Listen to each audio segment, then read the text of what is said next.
Me and Jake running down the street with a handful of comic books, kicking ass and banging chicks and drinking booze No, not and me. smoking Not weed. me. I'm married. Yeah, well, I'm married. Jake. Can't do that. Yeah. Off panel, off topic with Jake and Tyler. What I'm talking about. I'm Jake. I stumble over the intro. I'm Tyler. Yeah, they know. It's 200 episodes. 202 right here. Wow. Episode 202. Yeah, well, you didn't go by my suggestion and make Thunderbolts. I'm sorry, the new Avengers 200.5. Sorry. I love that you... You know what I meant? I had a stumble, but man, you fell down the fucking stairs. I tripped a little bit. You literally cartwheel. blew up a fucking bridge. You know tripped. what the worst part is? You're a broadcaster. Not today. Oh, you think I bring my broadcasting chops to this shithole? This shithole is off panel topic. This is where I can cut loose and say shit and fuck. Tits. Can I say tits on the air? I probably can't. You could say dick, I think, right? Yeah, but I think okay. So if I understand it correctly, I can call somebody a dick. Right, but you can't talk But about if I your say dick. my dick, yes, or somebody Or like going in a butthole. They're really against anal penetration. scat. You can't play that. No, they're talking about they're talking about shit. Hey, Yeah. welcome back to T-Tone time. Every time they make a joke about scat singing on Night Court, because Mel Torme is a big part of that show, I just go, "Who's singing with their shit?" That's gross. You know what I always think of? I think of basketball. And that fucking song. I'm a scat man. I'm a scat man. Well, you know what? It It's the montage where he's doing all the. Before we started, well, you talk about a fucking time capsule. Wow. I know, I'm just flying. I don't care. Well, anyway. No, well, before we recorded, I was telling you that, like, funny, because you did a Dumb and Dumber quote, and then I said, funny enough, I had been listening to that soundtrack on Spotify, Mm-hmm. and then we got to talking, and you were like, you talk about a time capsule tonight. I go, oh my God, I know. And it's like, it's just crazy, because like you said, it's just like, now, you don't think about it in the time. I said that at the time because most of the music they played during this movie, the clips, you're like, oh yeah, oh yeah, Yeah. oh yeah. And then we were sitting here looking at the Spotify. That was also, I think, there's a... Here's the problem with something soundtracks going on. under the Spotify like regime and this new era of like rights and stuff, is that a lot of bands that signed on for the original soundtrack will now say no, maybe for a couple reasons, but one of the big ones I'll bet is I haven't had a fucking real job in 20 years and I need this money, so no, I'm not taking 5 cents. Well, it's also, give me my fucking royalties, I guess. But fair. Absolutely fair. Absolutely give me my fair. money, but Absolutely yeah. fair. I I would be fine getting a one-hit wonder and then doing it at state fairs the rest of my life. Fuck, I don't give a Dude, Sir shit. Mix-a-Lot talks about how much he loves Baby Got Back because it pays for everything. You know what? I'm willing to bet there was a time in his life when he fucking hated it. Yeah, I'm sure. After the third or fourth time doing it in one day on talk shows, I'll bet. You know? Like in one day. Yeah. I hate this song. Do you think that, like, I don't know, man. If my legacy is he does about truly, time out, if my legacy he does like back. is that song, He does truly like I back. think, like, if I'm Sir Mix-a-Lot, I've lived a fulfilled life. Well, he's not lying. So, I mean, why wouldn't you like the song? If he was like... You know what? You don't have a lot of songs about... Well, I guess you do. What?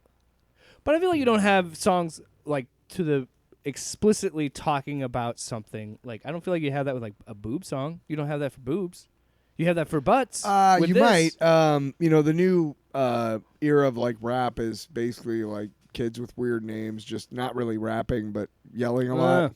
Skeet! And then talking about fucking. Like, they're not even, like, trying to be, like, artistic about it. But yeah, that basically they literally will be like they'll describe the whole act, and it's like, hey, what happened to like, hey, come on in, baby, and keep your you can leave your hat on. You know, that's sexy, right? But you don't have to be explicit. yeah, I always think it's just funny because I love, and maybe we would do this as an interesting podcast like mini series, but I love doing the origins of where you've heard a song, because most of the time it's the radio or it was on in the car when I was with some friends or whatever. But a lot of the time, for me, a lot of the time it's been like random fucking niche video game soundtracks that I like. That there are a few moments that you can kind of like look at a few like, so let's say canon events when you look at a marriage and you think what led to us being so perfect for each other. Mm-hmm. I one day heard oh god, what is this song? God, there was a really shitty early 2000s song. Something. Hold on. But it was a song from the video game Need for Speed Hot Pursuit 2. Now listen to how I say that. Need for Speed Hot Pursuit 2. That's like niche on top of niche. This is a spin-off of a popular video game. So yeah, and she sang that song with me, and I'm like, okay, that's love. I'm just saying, it's interesting to find the origins of some songs where you're like, where have I heard this? Oh, it was in that random fucking basketball movie. I would say there's not a lot of cross when people are talking about my music. There's not a lot of crossover in opinions as far as like what people describe it or whatever. But one thing that does arch over almost every style and person and from wherever you are that arches over is that sounds like something I would hear in Tony Hawk's Pro Skater. Uh-huh. Yeah. And I don't hate it. I don't hate that. Yeah, but and that's another thing. Just I'm not mad about it. I'm sorry. I know we'll get to fucking Andor and we'll get to your comic books. We'll get there. But I love kind of starting the show with like these kind of conversations because no shit, I was legitimately, I think maybe even earlier today, looking up for some music to listen to at work, and I'm pretty sure I was looking up Tony Hawk Pro Skater because I had a ska mix on Spotify that it's one of the that they curate for you with their little AI. Madden used to have really good soundtrack. Madden 2005 soundtrack. I don't know what years, but when I was playing them in Denver, I bought it every year, and they had one year. This guy took Sam Spence, which he's the guy who did all the orchestral music for the NFL in like the 60s and 70s. Like the really old school stuff. He took all that stuff. I can't remember what his name was, but he took all of it and remixed it with like hip hop beats. And it was really cool. And the opening for my fantasy football show is one of those songs, actually. But there was a lot of like rock and stuff. They did that for Need for Speed Underground 2. I bought more than 3 or 4. There was one band called Inter Shikari, and I fucking love them. And I know of them because they had a song on a Madden, and I went and bought the album, and it's like one of my favorite albums. Yeah. There's more than a couple of albums that I owned at some point. Dude, I'm back in the day, children, we used to buy CDs and shit. Dude, I shit you not. One of the most formidable things in my life is NCAA football 2006's soundtrack because I played that game so much, and it holds. It's one of those video. Everybody has that thing. That's just like it just right in my nostalgia, right in your balls. Oh yeah, I feel it in my ball. But I can feel it. That soundtrack is legitimately a formidable part of my life. So I totally get it. Like there's just some. So shout out to the niche soundtracks. I will say the song that I was talking about, "Fever for the Flavor," by Hot Action Cop, and I will tell you, it is bad. It's not good. Not good. Also, there's a song called "I Wish" by Skilo, and it is one of the best songs. I want to say early '90s, but maybe late '80s. But it's one of the best songs ever. It's got one of the fattest beats, and it's funny as fuck too. It also makes me laugh because a lot of this music is a time capsule of a video game that came out in 2005. And it also makes me think of like, oh, I remember that whiny teenager. Right. I remember that kid who I've always been into punk and ska like that, so like I always loved those Tony Hawk games and all that shit. So yeah. Speaking of punks, the PS2 era, Cyril Karn, the PS2 era from Andor. Shout out to that. I miss those days. Now I'm an adult.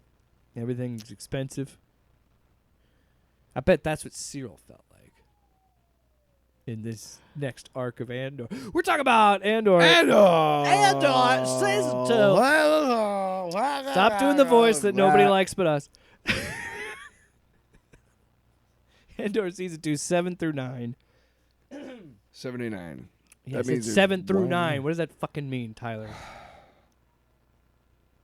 Your face. He's just disheveled. So one of the things I love, we talked about this last Spoiler week. free for right now. Yeah, for Screw it. yeah, fuck you, dude. Spoilers. Not fuck you. Thank you for No. listening. But You say that to me. But you should pause it right now Yes. and then come back after you watch the have episode. to watch these episodes. Because to be really, I don't want to do non-spoil. You've been avoiding them all day on the internet, and you come here and you get spoiled. Well, just turn it off for a second, go watch the show, and then come You've back. had more than 24 hours. God damn it! We're trying to get ahead of the curve. Curve? So one of the things we talked about this last week, I absolutely fucking love the format of this show. I love that it's been here's 3 episodes, here's 3 episodes, here's 3 episodes.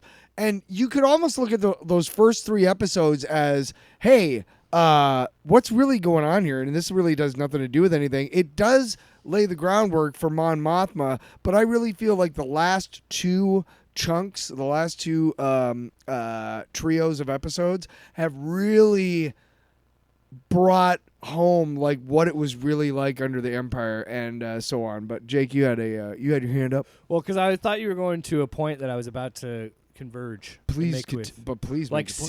Cyril, like Cyril and Cassian converging in this episode. I do like that they seem to have written it in such a way Yeah. that like you start with your okay. Let's take our 3 episodes, right? Your first episode is catching up and kind of introducing the conflicts in this trio of episodes, right? The second episode is, furthering the story, and then the third episode you're going to have the resolution of a lot of these threads, not all of them, but a lot of them. And they're going to converge in such a way that you're watching it all happen at once. Yeah. You know what I mean? Like they write it so you're like, going back and forth from this to that and this to that. And it's done with such a continuity that I feel like, and I was talking to another friend about it who she only saw the episode 7 and I had watched all of them and she was like, because she's watching it with her boyfriend, so it's like she has to wait. I don't. But what I said to her was, this feels like, and I don't think you watched Game of Thrones. I got into it, but then I was like, this is fucking not, stupid. Yeah, that's not important. What I'm getting to is the last season of Game of Thrones, they had less episodes, but they were longer. They were like 90-minute episodes. Like they were long, some of them. Okay. And what I'm trying to get at is, why are you so fucking annoyed by that? Get there. I am. I don't like Game of Thrones. I'm not fucking talking about it. Jesus. What I'm saying, and for the comparison of it, I'm saying this is what they did, but better, because it's just a much better written show. It feels like top to seasons. bottom. But that's what I'm saying. A little bit. What I love about it, when I told her, I was like, I think what's really cool is it's a movie a week, because if it's 3 hours of it's a movie. It's 3 hours. If you take all of the actual footage without the credits, you're probably looking at 160 minutes. There's 5 to 7 minutes of fucking credits on these shows. Jeez Louise, so many languages, which is good. I'm glad they're getting it. But so yeah, that's what I love so much. And it feels like a new season a week. I can't stress that enough. Like you were saying last week, how important.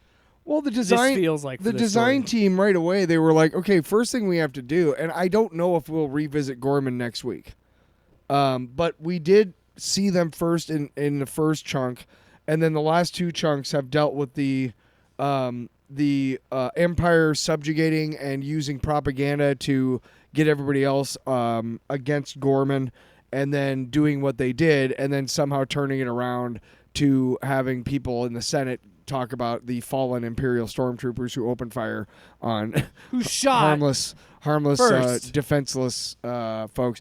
But wait, did they shoot first? Yeah, they did, because she ordered him fire. It was all most of it. It started with the Imperial snipers, and then they took out one of the guards, And that older guy who had all the kids as guards, he was like, well, fucking fire. They're firing on us. Yeah. And that's when it just escalated from there. And then the troopers moved in. Anyway. Man, I want to let you go because I feel like I've been talking too much. If you look at, we forget that, like, when we left them last week, they're trying to stop this big armory in the middle of town. That was a year ago, guys. A year ago. Each chunk is a year. So we see Cyril is clearly, like, not happy with his role. Yeah. But he doesn't know what his role is. And he finds out during this arc, and spoiler alert, unfortunately loses his life. Yeah. And that kind of sucks because to me, I understand because we're moving towards Rogue One. We're moving towards that now. Uh-huh. So we got to tie some of those loose ends up. I get that. But he was, to me, the most compelling character on the fucking show. And the actor was... He did a great job. Chef's kiss.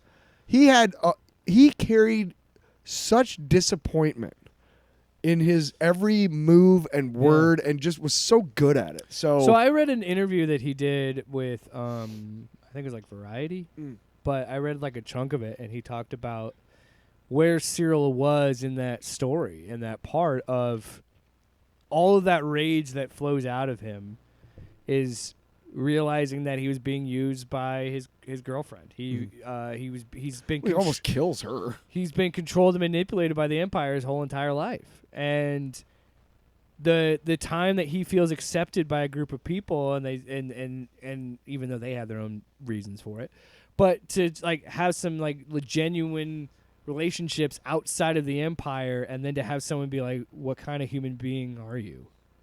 What kind of monster are you to do this? Like, you led us to slaughter." And Dedra and Parfaglas, whatever the hell the old guy is. That dude is great. He's got the perfect Empire voice. Yeah. Perfect. It's perfectly dastardly. Bad luck, Gorman. It's always dismissive, even when he's saying something nice.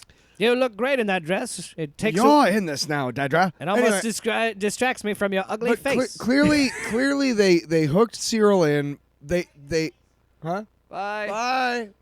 They hooked in Cyril with Dedra using her womanly wiles because they knew he was lonely, whatever, right? And clearly, at some point, Dedra actually fell for him. Like they. Yeah. There was clearly at the beginning of last arc, I'd say episode 4, 5, 6. Yeah. They looked like they had a really loving and understanding and partnership almost, right? Yeah, legitimate. I mean, yeah, that was a little weird, but it was like, hey, I'm not king shaming, right? Turn off the lights because I'm gonna peg it, right? Wow. Well, right? Come on. She looks like a pegger. He looks like a Peggy. Right. Okay. Well, he does. Personalities. Cyril's a sub. If we're being honest. And she's a dom. Clearly. Come on. Come on. Anyway. No, but so I want to keep going on that. But at the end of the story, yeah, keep going. Well, at the end of the story, she clearly she is very sad, and she takes a long time. I loved that scene in that room where she's trying to compose herself because this is the first time we've seen her break at all. Yeah. This character, and she's been around for a season and a half now, and one of the more compelling characters as well. I would love to see that actress just hanging out with her buddies because I want to see what it's like when she doesn't scowl the entire time. I guarantee you, she laughs every so often. She wears some clothes that aren't a fucking turtleneck, and not the same white uniform all the time. Right, the character clearly scowl. Maybe she does. I don't know. But I'm saying I think the turtleneck. That'd be fun to feel see. Like those uniforms are just cutting. That'd be fun to see that actress at a press conference or something. And she's like, "Yeah, it was fun working on that show." Like, what the hell? I'm so used to you. I'm like, right. That's good that I did that for the podcast, the audio podcast. Again, just the idea of her just in normal everyday clothes, just being like, "Whoa, you're not in an imperial uniform. You're not an imperial stooge, You're an actor." Yeah. So, but the sets in this fucking show. We get there, backtrack. That relationship, I love how they parallel that with Cassian and Bix. Yes. because very similar to their relationship, it wasn't their relationship wasn't romantic. It starts to develop that, and I again had some conversations where they're like, I don't necessarily, it confuses me, this relationship, and I'm like what you were saying. You also keep in mind, it's been a year since that first season, so there's definitely time for them to develop a romance in that time. They've developed a romance by the time 4, 5, 6, if not 1, 2, 3, by then. No, I'm saying between season 1 and 2. It Oh, feels yeah, like yeah, they've developed the romance. Well, I think there was sexual tension between the two of them at the beginning. And that's another thing that I think this show does amazingly well. Both these relationships have been paralleled. Yeah. And both of them compelling. Both but of them never equal. Both of them believable and charming and romantic in their own ways. But both end in heartbreak. Because Cyril dies and Bix leaves Cassian. Because she's like, you need to focus on this. Well, even if Cyril doesn't die, he almost kills her because he's so pissed. Yeah, he almost chokes her. Well, he realizes now, and regardless of what she actually feels at the moment or what she's grown to feel, he doesn't care because you used me. And it doesn't matter to him if she actually feels love for him now because it doesn't matter. I can't love It's her. all fake. It's all fake. Yeah, he can't be like, I love you. But I am surprised at his reaction. Like, I was like, holy whoa. shit. Well, that's what I'm But saying. it was That's the kind of rage. nice to see that character kind of be like, fuck this shit. And go, do Yeah. it. Go ham. I just wish it wouldn't have been, choking somebody. No, woman, I would have been. I agree. You know what I'm saying? Like, I agree. I would have been him standing up for himself is great, but not the act that he was doing. Obviously. I think it would have been just as fine having that fight with Cassian. As a sign of him Dude, he almost kicked Cassian's No, ass. but that's what I mean. That's what Holy Tyler, shit. come back to me. That's what No. That's what I'm saying. I'm on my own reservation. I'm saying that act of violence and that rage, I think, could have been conveyed just in that scene. I'm fine with the way that was portrayed because, I mean, I don't necessarily know if you need to watch a man choke someone. no, I don't think In we any need to do that. context. Look, But you also no. Let's. we're not justifying it. That's what I would be clear. No, absolutely not. What we're saying is, it's part of the story and it's Sure. a natural aspect and place for the story to You go. understand his rage because of he again has been. Of course I don't. He has been manipulated I by don't the like Empire. Dedra. I don't like Cyril, but I don't like that Cyril choked Dedra. Tyler, it's what That's makes clear. It's what makes the story so good. But it's part of the story. Yeah, it's fine. It's the humanity because it lets you see that, like, you know what? Oh, dude, when he asks him, "Who are you?" What? I've been chasing you all this time. You don't even know who I am. Yeah, And then he gets shot. yeah. And then you look at it. It's like, what was this all for, Cyril? Nothing. And Well, no, they made him into a. You can see his mom by the end of it. They've made him into an imperial martyr. Yeah. Because her mom was like, her mom probably went to his uncle, Uncle Hilo Yeah. or whatever. Hilo, whatever. Yeah. But But yeah, it's. so he'll live on, and yeah. I want to talk about just the absolute insane level of escalation that these last two episodes brought out. Well- because that episode 8, and I think there was something I look at 7 and 8 as almost two halves of a whole, and then 9 is kind of its own the thing.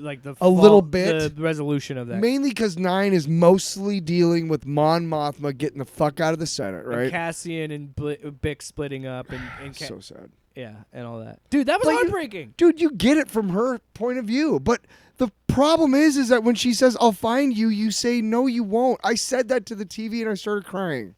Dude, Because she won't find him. He's going to die. yeah, I know. When she says that, I said, I literally, yeah, He's going to die on Scarif.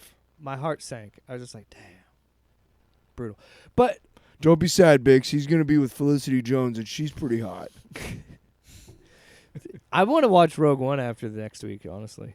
I will have to almost, won't you? I feel like I have to just to see the end of that. If I've offended you, I'm sorry. But please point that somewhere else. I want to keep talking. Alan Tudyk is back. K2SO is back. Stop. Stop. Come back. No. Stay focused. No. It's on panel, on topic. What? Whoa. Rebranding. No, I know. We're all over the place because we're so excited to No, talk but about it. let's finish up talking about 7-8 because that's kind of Right. like I said. And I want to talk about Sure. specifically because I think somewhere Tony Gilroy said that this was like his most important work or something. Mm. And because I think it was an article somewhere. I didn't read it. I just saw a headline saying that. And like and this before I watched it. Mhm. After these episodes, we know why. And then I watched these episodes. I'm like, oh, because this hits extremely close to home. And this feels extremely relevant with the world we live in. Yeah. And it, like this sequence in Gorman, when they said, "We are Gore, the galaxy will remember." The galaxy's watching. The galaxy's watching, yeah. When they're chanting that, and that's just the ambience in the back. By the way, the sound design of the show is fucking amazing. It's very, very relevant because Gaza's about to be wiped off the face of the earth. But that's what I'm saying, and like, or even Totally justified by the U.S. Totally, yeah. And to have that and then in episode 9 he said I don't approve, by the way. episode 9 where the guy says it was my people today, it's your people tomorrow, and it's like, wake the fuck up. We've already talked about this, like, We're off living the air. in Like, if you, first of all, you're a horrible person if you're living your life having problems with different groups of people for whatever reasons. You don't understand why you're angry at certain groups of people because somebody in power told you to be Yes. angry with them. You're not angry, and you don't understand this. And the problem with that is, at some point, you're gonna run out of groups of people to hate, and so are they. And then they're gonna come after you. And that's what people who celebrate and help, prop up these fascist regimes like the one that is happening in our country right now. That's what they don't understand, is that you might think you're, yay, I'm on the team, I'm on the side that's, doing all the bad, I'm doing all the whatever. But at some point, they're going to find something for you to break the law too, and then find a way to justify putting you in jail or sending you to El Salvador. Yeah. Or your family. And you don't seem to understand this, and you won't until it happens. And that's what's sad for all the rest of us, is that you don't have the fucking foresight or the brains to know that you're being duped. But like what makes that scene even more like, I thought it was going to go a certain way, and it did kind of end up going that way anyway. But I thought when they started singing, they were just going to open fire. I thought that he was singing to send a signal. I thought they were just singing to be like, we're going to die together. Don't you notice that like all the leaders got together? So that I believe that was a signal to start doing something else, because they started bringing out the Molotov cocktails at that point and the weapons. But that's what I'm saying. I thought at that point that they were going to get shot. Like, I thought the Empire was just going to be like, well, I didn't know what was going to happen, and then when I realized what they were doing, I was like, oh, that's even better. Yeah, me too. Yeah, because you're like, okay, wait a second, let me. Oh no, they're going to fight. Like, let me just give our guys a reason to open fire on unarmed civilians. Yeah, I mean, if we're gonna fucking lose Gorman, we're gonna do it standing. You know what I mean? And the whole time he's still trying to take shots at her, which I thought was just like, there's murder going on all around him, and he's still trying to get a shot at her. Yeah. Like, Jesus Christ, dude, and like and then the fucking Imperial droids came out. Holy shit! That was wow. Just slamming people in the fucking walls. Like, oh my god. That game I showed you off the air, kind of like that. Yeah. Oh. And it was truly, and I sent you a thing of a dude, like a gif of a dude crying after I watched those 2 episodes, because it was like, fuck. Oh, it's sad, man. Fuck. Because it's like, I know where this is going, but that's what I keep saying about, I have always had, for whatever reason, like, not as much, be like, well, I know he's not going to die. He's going to die in Rogue One, blah, blah, blah. I know where this ends. But the writing has been just so good the last, like, this whole, all this shit, all of it, the first season, this season, like, all of it has been so damn good that again, as we've always said, you will look past certain things that you've already these things that are stopping you from enjoying it to be like, who fucking cares? Just watch this show and enjoy it. And this show is, I mean, just Andor is so the main, good. the main character. But if you haven't watched any of Andor, I don't think you need to watch season 1. I really think you need to watch season 2 because it delves deeper into what's really going on in the halls of government in the Star Wars universe better than the fucking prequel trilogy did.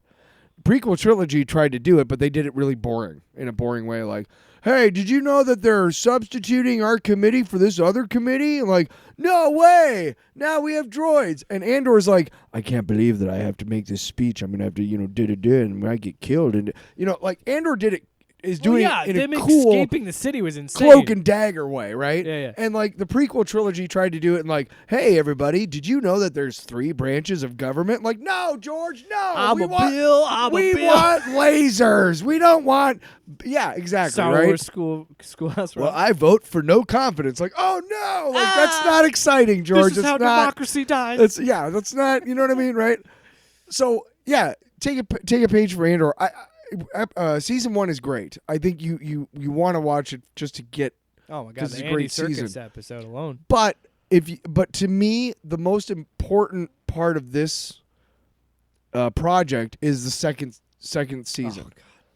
Especially when you take it the way it's been going and everything with the 3 chunks and I don't know if you noticed also, but I noticed this, and I'm willing to bet that it's true. These 3 episodes were directed by one person. The previous 3 episodes were directed by a different person, and the first 3. Oh, okay. So I think that's really smart of them to be like, hey, here's your 3. This is your arc.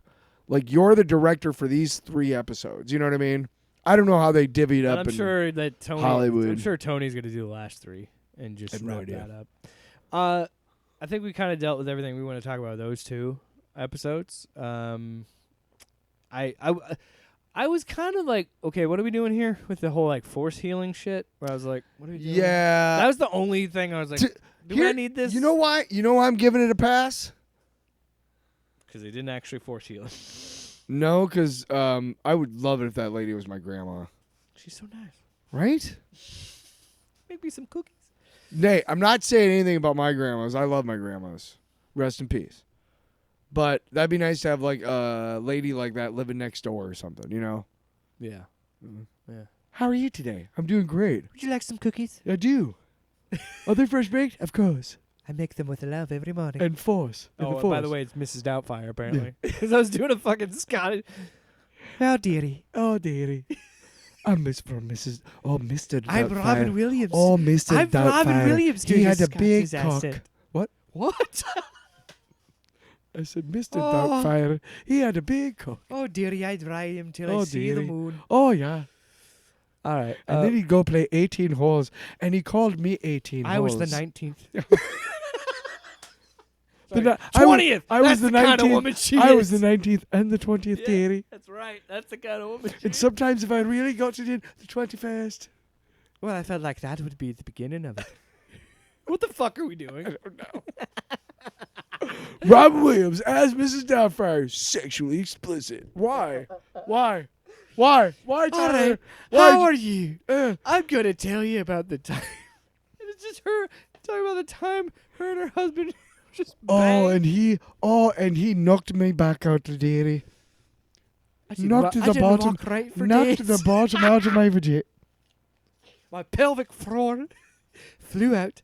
All right, Jesus, I'm get me glad out I of here. processed my kegels that way. Oh, there's a gas leak in my basement. Smells like shit down here. And they're talking like Mrs. Doubtfire. She's doing a smutty romance novel. I threw my Remind, legs. remind me to tell you about Shut the up, time we're that, not doing it anymore. that he brought another lady into our bedroom, into our metal bed. Hey, forget the Ventura quicksand. You're in Doubtfire Listen quicksand. here, guys. Woo-hoo. Listen, I love No! as much as I No, love I want to talk about as episode. much as the next guy. I'm gonna Come turn. on, just play Do you with it. Not what I meant. no. I meant like play in the sandbox with me. Like, let's have some fun. Making it worse. All right. In the sandbox. No, you know. What are you playing? Well, no, we have like you and games? I have like a sandbox of characters, and I like nothing Why better. would you say toolbox? Why did you say sandbox? You know your sandbox that you carry around with you, like a toolbox or a tackle You box. carry a sandbox around with you? Yeah, buddy. You never know when you I got to was make. riding up my Hey, shorts. I took that Corona Makes my shit tagline. all gritty. I took that Corona tagline seriously. I made my own beach. Wow, I always bring sand. that's horrifying. I also throw it at strangers. So yeah, I liked Andor episode 789. That's all I got to say about that. No, I wanted to talk about episode 9, her speech. Oh yeah. That speech. I actually wasn't paying too much attention to it because I was so engrossed with everything else happening around it. Like, Jesus Christ, like all the Oh, it's crazy. and can I just say is Krayla is probably my favorite character in this show. Luthen's right-hand lady. Oh yeah, because she's so fucking sassy. I love it. Well, she's changed her look. Yeah. Because for the first half, Oh, yeah, she yeah. had the high. And I love about her because Hairstyle. she is that character that you need to be like, hey, wake the fuck up. All right? Like, you knew what this was. You knew you were probably going to die. Wake up. You're one of our best. We fucking need you. Mm-hmm. And I love that she just has that attitude because those people exist in real life that are no bullshit. Like, hey, you need to like figure your shit out, and they always give you the tough love of like, I need you in the shit with me, and I love her. She's great. But the Mon Mothma speech is incredibly relevant to our times because she speaks so much about what the Empire does by strangling the truth and ripping it from our hands. and controlling a narrative like our own fucking government. Hey, yeah, here's a real easy one. Or sorry, not our own government, our own press, because they do. Everybody who is listening who might be undecided about Trump, here's a really great way to prove to you that this is what's happening in our own country. Antifa is a shortened form of anti-fascist. Okay, those people do not like fascists. They're not terrorists, and there's also no like national Antifa headquarters, okay? It's not like an actual organization. But the people in power right now would have you believe that there is an actual terrorist organization called Antifa that has national offices and cells all over the country, and they're trying to bring down the United States. Like, if you understand that means anti-fascist and you understand that anybody can be Antifa, you understand, hey, that's really dumb what they're trying to do with that. It's almost like that's what they're trying to do with Gorman. Whoa! Whoa! Your head's full of spiders. Your man. head's full of Gorman delectopods or whatever the fuck they're called. You know what I like? Hey, man, you know what I like about... God, now we got Gruden. You go to one fucking Frank Caliendo show and you think you're an impressionist. Now he won't talk like anybody other We than did do Madden. that last week. We didn't mention that. We did go to see Frank Caliendo. Well, we didn't do any off-panel, off-road bits. We should I have. feel like we lost that drop to the ethers of time. Yeah. What drop? Off panel, off road. Oh, I'm sure I have it somewhere. Shut your heart. You know it to be true. I'm sure I've got it somewhere in my pants. Let me look, and it might take me a while. Why did I join in? I don't know. Because you didn't know where we were going. Oh, I'm sure. How long have we been gone? Speaking of which, let's transition into that to transition into the books. Mm. Yeah, we saw Frank Caliendo last weekend. Or last week. On It Thursday. was fantastic. Fantastic! He didn't do Jesse, did he? Ventura? No. No. I don't think he's ever But he- done him. Are you sure? I don't think so. But he does... That's Sasso. Sasso will own that. You can't top Sassos. You just can't. we Will Sasso, by the way. we are big fans of comedians in general, and Frank Caliendo is one of those guys who is just fun and knows how to do a lot of really different voices. Did you watch Mad and TV? there were times, and there were Okay. times when he was just up there just riffing between different voices that he could do. Yeah. And it was fucking hilarious. I had a great time. The pretzels, what else did we have? Pretzels and what else? Pickles. Yeah, those were not good. I thought they were pickle chips. And they bring out these giant Oh, they honking were like fried John pickle. Holmes sized pickles with breading not even that good. Yeah. It was and it was basically just like hot pickle. Here's hot pickle. But I hadn't had dinner, so I was hungry. I'm So sorry. I should have let you order. I was all aggro, like, no, this is what we're getting. You're not ready yet? I was kind of a douche about it. Sorry. You said it. The pretzels were good. Let me make some weird noise in the mic for you. Yeah, we saw him. That was actually the first time I had been in a comedy club that wasn't already a bar that was doing open What? mics. Oh. So like this is my first time actually being in a comedy club, let alone seeing an actual like This was touring, second time. like a professional touring comedian. Which I don't even think professional is the term for that because I mean like I don't know, but I know him from Mad TV even before the fucking ESPN Adam Schefter and all that shit. Before that, I knew him from Mad TV, and that's why I asked if you had seen it because I know for sure that's why you know who Will Sasso is. Because those two used to like, and when they did their fucking De Niro Pacino scene in the ice cream shop, have you seen that? No, but my favorite Will Sasso impression is the Lance Bass show. That is my favorite shit His ever. Kenny did. Rogers though. No, because he looks nothing like Lance Bass, but Yeah. he dances like him. And in that large frame of his, and he's doing like the thing. It is, hey everybody, it's so fucking great. But yeah, so I know That's why I love Will Sasso. You know who else I love from Mad TV is McDonald. What is his name? not Norm. Is it Michael. Chris? Michael? I think so, but he's been in a ton of shit. He's a character actor. He is fucking fantastic, dude. He was in Spy with Melissa McCarthy. He was one of the henchmen, but he's fucking fantastic. He's the dude who did the Stewart and shit. Yeah. He also got ran over by. I don't know what. He's such a fucking bit comedy guy. Yeah, that but he's he in nails everything. it. He's He in nails everything. it every fucking time. You know what I mean? But He doesn't show up and half-ass it for a paycheck. I've seen Caliendo on like TikTok and shit doing his impressions, and I will say like, it was a treat to watch him perform. Because it really was a man just talking to himself in different voices. He said at one point, like, I don't even know if you guys need to be here. Yeah, and it's funny because you said it was the perfect like comedy show for you and I to go to, and it's true because even when I was a kid, I would always love to do fucking voices and make myself laugh. So it's like as someone who does that, to see the person on stage, you're like, I totally get why he's just because he giggles as much as we fucking do. Yeah. Like, he's laughing just as much as we are during the show. And I love when comedians, I'm not saying they're like, oh, you shouldn't laugh at your own fucking joke. But it adds an extra. If you giggle to yourself Yes. about how silly then you're you being, know the punchline's good.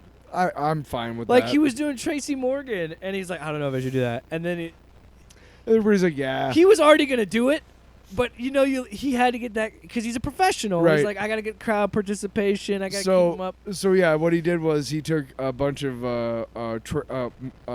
Morgan Freeman roles and replaced him with Tracy Morgan.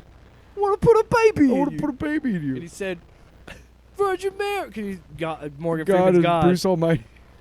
Virgin Mary, I want to put a baby in you. Immaculate conception. I'm not even trying to do it. No, fully it 'cause was he's too it was great because like he would just stop and just I love his he's great. RDJ because he said the way he described it was the burp. yeah. It's like you're letting out a burp. You're trying to get it. He said it was you try and say as much as you can letting out a burp or something like that. Yeah. He was really good at that. Him doing. And then at one point he just did what he called the jukebox thing, where he would just take requests. Yeah, people were just shouting His out to him. fucking Robin Williams is underrated. Yeah. Because he even gets I was hoping he would do Pacino, and he did. Foster Brooks. Somebody said Foster Brooks. And he goes, is it like you cross the bridge and you go into 1985 here? What the hell? And it's like, We're special here in Iowa. it's true. Our politics, everything from 1985. The Ronald Reagan station. Actually, in '85, we were 19? moving toward liberal, moving towards blue in '85. Who? Iowa. Blue? All right, Tyler, it's book time. It's book time to play with your books. Open them up to page 5. Read Stop. along. Do you ever have popcorn reading in school? You know what? Fuck you. What? Popcorn reading? Popcorn. Where you would read as a class. Now and that then I heard you'd you, call out I someone's stand name. by my fuck you. Popcorn. What do you mean? No, man, cool. Talk about your stupid fucking Superior Avengers. Number 1. Which one? Do you want to do that or you want to do Absolute Martian Manhunter? Which one do you want to do? I don't care. I want to talk about Martian Manhunter. That's fine. You bitch. Here, you pull it out. Absolute Martian. Pull it out. Show it to me. Todd. He's doing that. Todd. This is Mark Piper. Todd. Whatever. Absolute Martian Manhunter number 2. Number 2. Written by Puberty. Sound like Jerry Seinfeld. Dennis Camp and Javier Rodriguez. Thank you. Denise? Because of the Z, maybe? It's probably Denis, because Denis Villeneuve. Villeneuve. Do you know he's Canadian? Canoe? Anyway. I love it when my stupidity stops Tyler dead. It's my favorite. Fuck you. So, issue, every time we do a book. Issue 2. Yeah! Opens with a banger, because you're like, holy shit, what's going on here? So it opens with like a game show, and then sorry, I didn't mean that to happen. I was trying to show it to you. It says, spin the wheel of fortune, and then there's blood soaked He's having all a over the psychotic panel. episode. What? Well, it's hard to describe.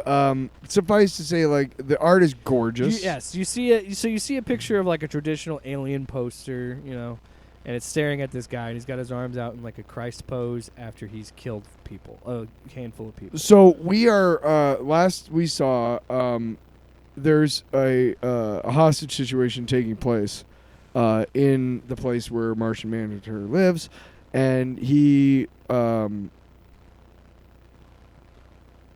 his way to. But this is the story of the guy. This is from his perspective. a Yeah. little bit. So and he's clearly being controlled by something. He's not and in yeah, his right mind. So then we cut back to our 2 protagonists, John and the Martian.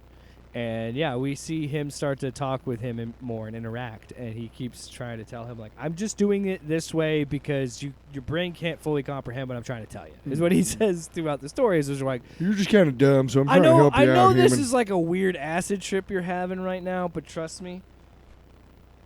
And so then he keeps talking, and this is what I love, and I will always appreciate a comic book that completely only, in my mind, could work in a comic book. Because this absolutely takes everything that's great about this medium and really stretches it as far as it can go. As far as it can go. And then snaps and then stretches it farther. Because I'll say it, this art is fucking incredible, and this is a feast for my eyes. I love it. Don't hold back. I love it.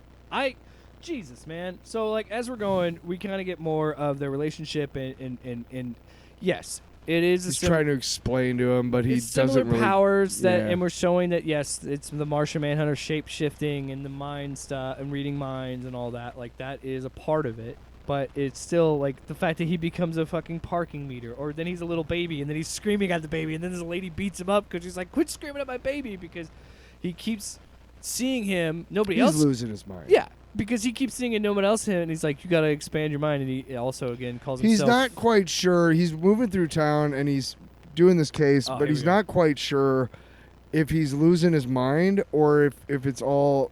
He hasn't decided yet if he's losing his mind or yeah. if he's just or if it's real. This book gives me like Hitchcock vibes, in a sense that every time I kind of look at this stuff and read it, I hear like a Hitchcock soundtrack of like when he's standing out, and it's like, but then again, it has that, and then it also feels like a comic book, because then he's like, the whole human race is under attack. He goes, under attack from what? And then he goes, investigate, open your eyes, and it goes, Martian vision, ultimate outsider perspective is the thing, and then it just like, poof, like one of the many mind fucks of the book. And you just see like eyeballs and a coffin and I can't describe this. This is too good. Read this damn book.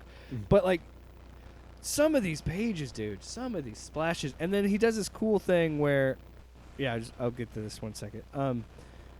He does a thing where he constantly talks about the targets that they need to get that are trying to kill, like destroy the human race, and he says we need to. Every time he says this, they must be hunt, kill, save, redeem, healed. And I love that. And then he has a random the Martian also shows him like, oh look, I can bring up your memory. I'm inside your head. I'm with you. I can look in your memory, and pulls out a memory of him like trying to peep on a neighbor, his hot neighbor, you know. And I don't know, man. I just fucking love it. I just love it. I was eating this shit up, and you kind of had a different perspective. You weren't as like gushing. No, I about didn't. it. Well, no, I like the art and stuff. It's just really not clicking with me yet. But yeah, so there's a guy who's lost his mind, and he thinks that everybody's an alien invader, and John Jones is kind of like, eh. Yeah. So we are entangled. Prefer entangled. You must go. Trigger opens fire in 3, 2, and this guy is just opening fire on people. And so he's driving out there. Let's ride, partner. Spooky action heroes at a distance. And he's sitting in the passenger side, just chilling out. And like this one where they show the guy on top of the roof, but he's like, yes, I want to talk about this. all right, just calm down. No, I know. I wanted you to get there because I was just fucking. This is what I'm talking about. It's like, look at these 2 pages together, where he's opening fire and like the thing where like they're trying to replace this. I don't think I've seen that a lot, where there's a caption inside the character of a silhouette. Oh, you know what I'm saying? This book is just doing shit you don't see in a lot of books, and. Yeah, and then like you were talking about, the kaiju thing of him, and then the bullet going from that kaiju panel into this other panel. It's like I was talking about that Defenders book. This dude is just cooking. Yeah. He's so good. Yeah, it's I love it. And like I love it, and it's also the artistry to be like, I can appreciate how beautiful this looks, but also how fucking crazy this is because it's an active shooter, you know? And like the tension of this. And I think it makes it even more insane because it's just these people are and so he catches up to him, and Martian Manhunter goes into the guy's head, and these people are bleeding out, and you can see like their memories / like life forces eking out, and it's just colors. And so he's trying to get inside this guy's head, and he realizes that he can be Toomas, or he can pretend to be a kid from his childhood. And he, while the Martian is finding everything, and he's just about to get him, just about to find it. Yeah. And that's when he goes, level 18 delusion, hallucination, brain rotter, invasion coded, classic us versus them architecture, very delicate, destruction, construction, and he gets rid of it. Yeah, that's what. Okay. And that's so, when the cop shoots him in the fucking head. And then, oh my god, the artistry that is put into this, while also having that juxtaposition of extreme violence, is just insane. Because instead of a blood splatter, it's a fucking rainbow of colors, and a bullet. Again, just doing shit I haven't seen before, man. I cannot tell you how much I fucking love this book already. We're 2 issues in, and I'm like, and he's clearly sad because he knows that he could have saved him. Yeah. He didn't want that guy to die, and even him being an active shooter, he deserved to be put in prison. So he finally goes home, and clearly he's troubled. Yeah, and oh god, dude, and this shot, I'm gonna wax poetic every time I read this book. You're gonna whack what? Oh yeah, when he's when he's laying next to his wife, yeah. And then it's the same shot, but it's the Martian show, and they're both like, fuck. So yeah, awesome. Jake pointed this out to me, and I kind of had glossed over this when he jumps into his head. Yeah, I love that. But I kept saying that like. Fucking I kept saying that like it's not really gelling me. He's like da da da, and every story has been, and he made it clear. He's like, well, in the original comics, John Jones is a Martian disguising himself as a police detective named John Jones, a human. Yeah. But if I remember correctly, when he first comes to Earth, he doesn't know he's a Martian. Like when we first meet John Jones, he doesn't know that he's the Martian Manhunter. I think so. Yeah. As far as I know, I don't but know then a ton he finds, about the character. That's why That's why I was like, okay. But what you're saying is, look at it this way: the Martian Manhunter is not tangible. This guy is. That is not. That is a figment of his imagination, an entity, if you will, but like not. It's not Venom. corporeal. It's not a symbiotic relationship. Yes and no, because people can see Venom. Nobody else can see this thing. True, but I'm saying it's more. It's Yeah. less of him disguising as John and more of John as his own character. It's that similar. Has this, and yeah. he also says that he's not from Mars. He said, "I'm Martian" in the sense of like I'm alien to you. So it's similar. But that helps seriously, a little man. I cannot.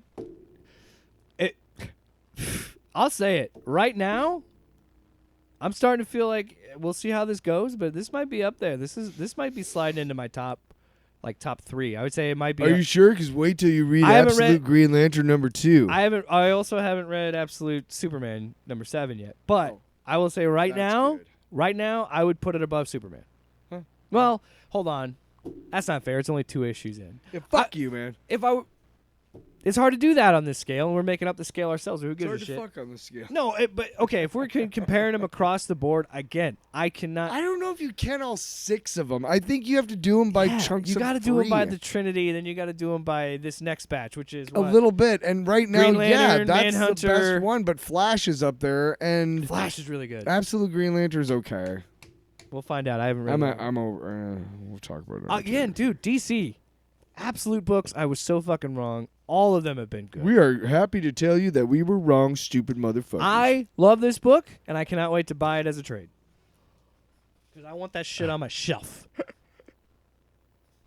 So, we're moving on to Superior Avengers #1, and this caught my eye in the comic store because it's got a guy on the cover. It's got a super team. It's got, but the main guy is a Captain America. He's clearly meant to be like the Captain America version, but he's got like a triangular shield like Cap's original, and he's green, and he's kind of got a Doctor Doom kind of face. There's a character in here named Kristoff, and he was a character in the FF comics for Fantastic Four comics for many, many years. And what it was originally he was a 6-year-old kid that Doctor Doom imprinted with his brain pattern. So this 6-year-old kid thinks he's Doctor Doom, right? And that's Kristoff, and he's in his comic. But I thought that was him, that this was Kristoff, because he's appeared as a type of Doom before in the comics. So Superior Spider-Man is when Doc Ock takes over Spider-Man's body, right? Yeah. So actually, surprisingly, I hated it when it first came. Like when it came out. Read any of it. But it's actually not that bad. But they did another Superior with pretty another good. hero and another villain. You know what? Before we do anything, so we're reading. It intrigued me, and I thought I can buy like the first one and see what it's like. Because right now, DC is more on my pull list because they're doing interesting things. Yeah. And right now, Marvel, every single book is somehow this one world under Doom thing, which I get it. He's the Sorcerer Supreme. Okay. But this intrigued me because I was like, what do they have here? And we talked about this off the air. Dark Reign, the Dark Avengers era, was one of my favorites just because of how creative they got with who they got to play which of the Avengers, right? You remember Iron Patriot? Yes. I remember, That's where it started. I remember folks. that Kree dude got laid with Moonstar, like fucked his brains out one night during that saga. Moonstone was playing. Who was she on the team? But originally she's a villain named Moonstone, and there's a Kree guy, like Marvel Boy or whatever. Yeah, she fucked his brains out, and he was like, "I do not understand, but I liked it." Getting fucked. Well, yeah, I was like, "You're a Kree, you know what fucking is." So we open up the book, and Washington, D.C., and Annihilus is just attacking. And this lady's like, oh, God, please. And she gets saved by what looks like the Black Panther. And she's like, you saved me. Thank you. And she's like, and it's a woman. And she's like, stay out of the way. See, I thought it was Shuri? Shuri. I thought it was Shuri. Well, it's Superior Avengers, so you knew it wasn't. Oh, you thought it was an alternate Shuri? Yeah. And then we start, seeing all these other people. Dr. Octopus, and it's a female version of Dr. Octopus, and they're saving things, and Malekith is there, and he's helping, and Onslaught, which is a decimated version of Onslaught, and he doesn't have his shiny eyes. And then we got Abomination, who is the guy with the shield. Yeah, which when you hear Abomination, you'd think the Hulk villain, the Hulk-sized guy. And he's like proceeding to the adversary for his magnanimous glory. Hail Doom! And they basically, Ghost is there too, and they end up taking out Annihilus. Or they get him to run away. Yeah, they push him back. And so then this senator's like, who are you people? And he's like, and she's like, the Black Panther is like, is it not obvious, Senator? We are the Avengers. What? So then we read this, and it's got the normal, there comes a day, the Avengers were born to fight no heroes, no singles, blah, blah, blah. These are not those heroes.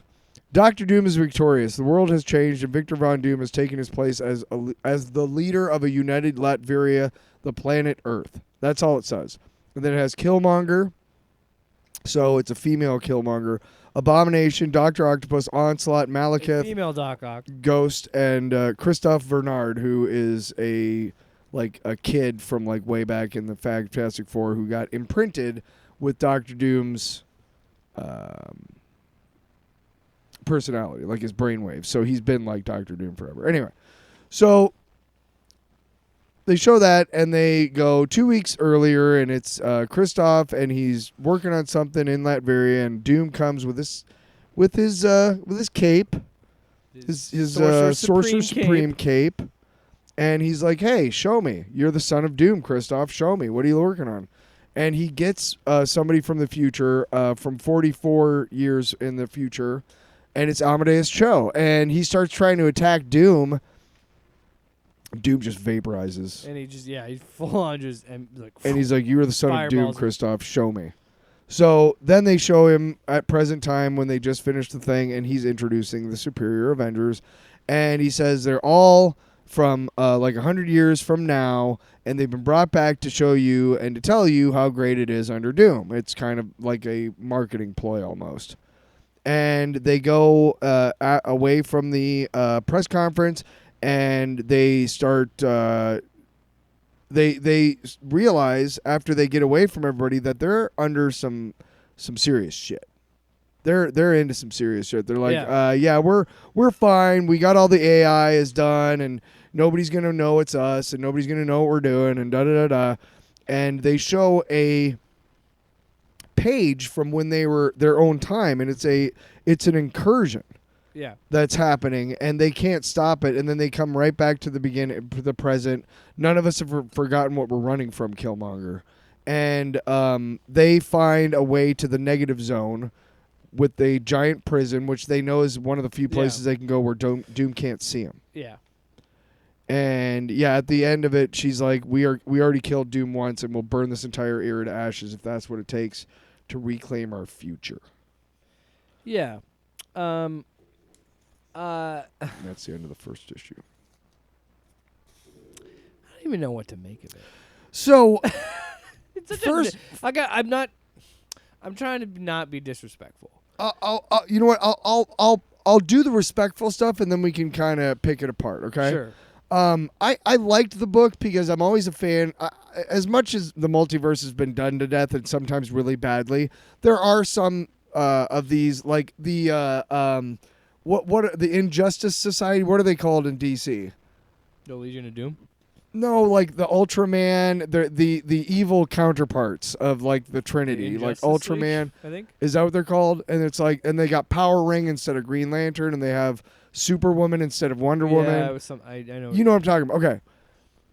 that is intriguing to me all the time. And I got this one time. I got this. It was a trade, and it was the New 52, and they reintroduced them into the New 52 era. So they had, and each book opened with the origin of one of each of the members, and the origin of Power Ring is fucking horrifying. It's way different. You know what the origin of his I is? haven't read any of it. In this one anyway, Abin Sur, this guy. Hold on. We should finish talking about this. No, because I want to talk about how cool it is, because they show how he finds Abin Sur in his reality, but he's like cancerous, and he's like, "Oh my God, please take the ring. Oh my God, it'll give you your wildest dreams." And the guy's like, "Okay," and he takes it, and Abin Sur dies, and he's like, "Thank God I got rid of it. I'm free." Oh. And this thing he's got is called the Ring of Volthoom, which is this extra dimensional entity which basically violates you to repower. It like takes your life. Know it? Oh It's my an God. extra dimensional tentacle thingy. What? I was like, that's fucked up. Why?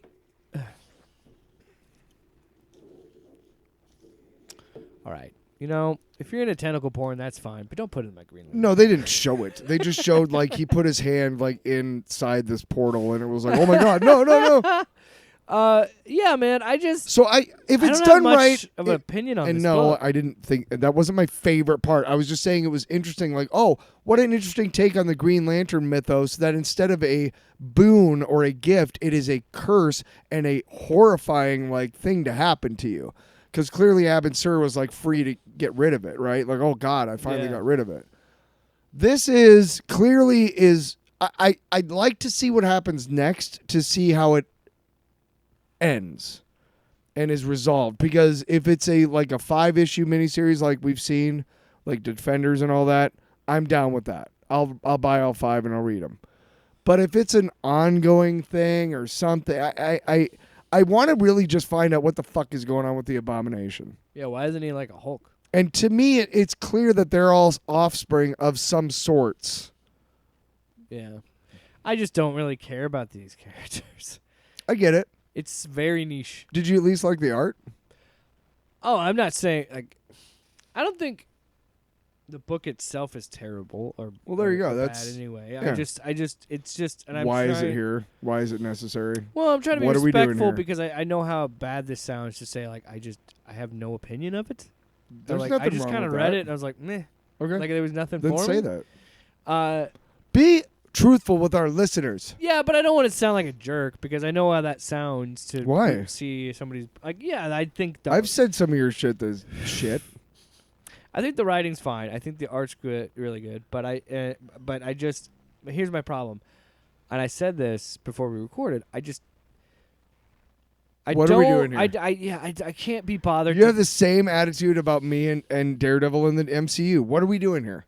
What is this for? Like, what is this whole one Right. world under Doom shit? I Like, what are we don't- doing with this? the Like, what thing is this is- leading to? The thing is, and I touched on it a little earlier, and let me kind of give you a more whatever. There's 2 kinds of books on the shelf for Marvel right now. Well, 3.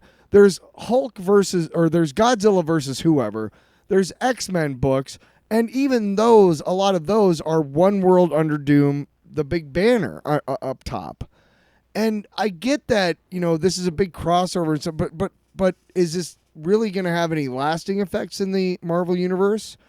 Or is it just a crossover that's going to go, everything's going to go back to status quo afterwards? Yeah, I feel like, to me, this is to build hype to Fantastic Four. Because I think this is a thing of, you and I both think that Sure. Doctor Doom is going to have a little bit more presence than we might think to set up Doomsday. I believe so. Especially because they're all filming together right now. Well, also, where's Doom been this whole time in the MCU? Yeah. I mean, they have to come from the same place, don't they? Anyway, He has to be in the universe. this was the only one of the few of the titles that I see every Wednesday, because there's a bunch every Wednesday, that was like, oh, that looks like something I wouldn't mind seeing. There's another one called Doom Academy, which replaced a